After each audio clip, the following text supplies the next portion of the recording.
report shows inflation on the rise. Now on the US, rising prices are affecting consumers who are far from ecstatic. And talking about new inflation numbers, we know that egg prices are still sky high. Many continue to predict that the economy is going to collapse, but in a sense it already has.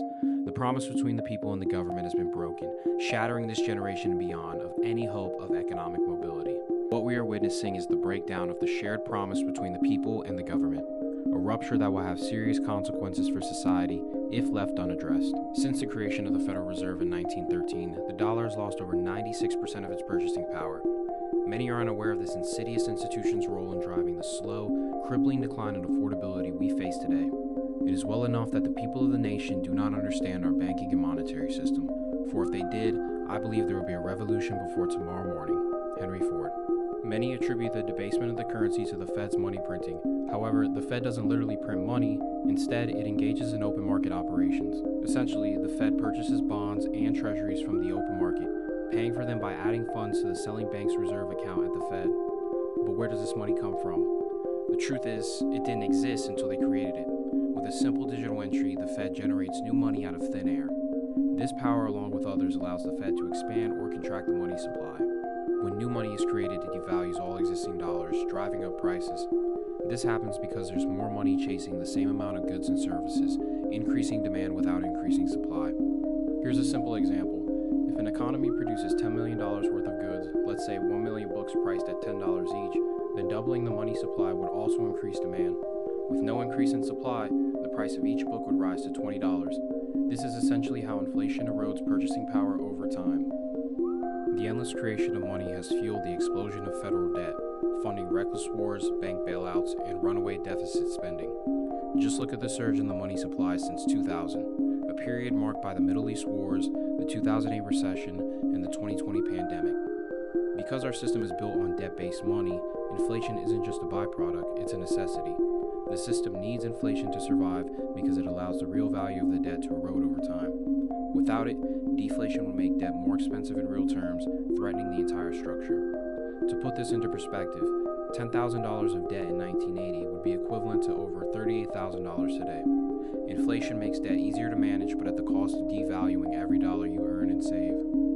Since inflation is unavoidable, people are forced to store their money in assets that appreciate faster than the rate of inflation. These assets include stocks, bonds, real estate, and more.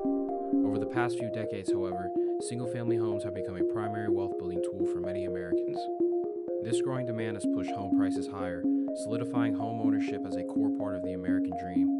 But with median home prices soaring, many are now being priced out. That's because inflation drives up the cost of everything, including assets. And since wages have failed to keep pace, affordability has become a major issue. To make matters worse, large institutional investors have entered the housing market, further limiting the already constrained supply. The average person simply can't compete with an institutional buyer's all-cash offer, leaving many Americans struggling to achieve home ownership and a system increasingly stacked against them. Even though wages may be rising nominally, the question is, are they really keeping up with inflation?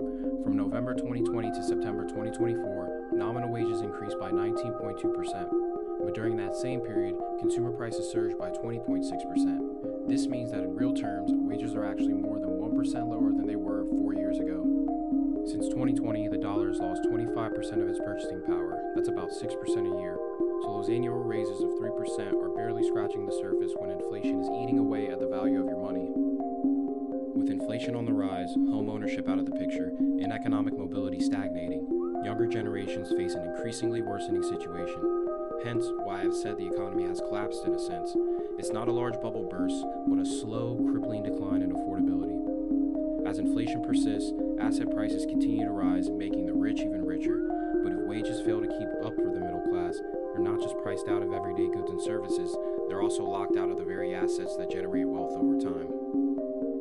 For generations, the promise between the people and the government has been clear. Work hard, spend responsibly, and you can afford necessities, a home, and a family. But as this contract crumbles, younger generations are left facing a crisis of meaning. Mental health issues are rising, and what I fear most is, what happens as the middle class fades away? What happens when the massive debt must be dealt with, when the only solution is to inflate it away? And what happens when civilization breaks down, forcing us to face the consequences of the choices we've made? This isn't new. It's the classic cycle of the rise and fall of empires. Those at the top become greedy and decadent, and over time, culture fades into moral decay.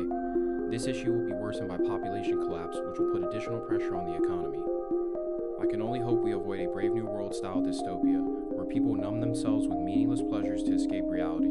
But in many ways, we're already seeing it, with rising addictions and an increasing reliance on vices to cope. The crisis of affordability isn't just an economic one, but a spiritual one, as people struggle to preserve their souls and find meaning in life.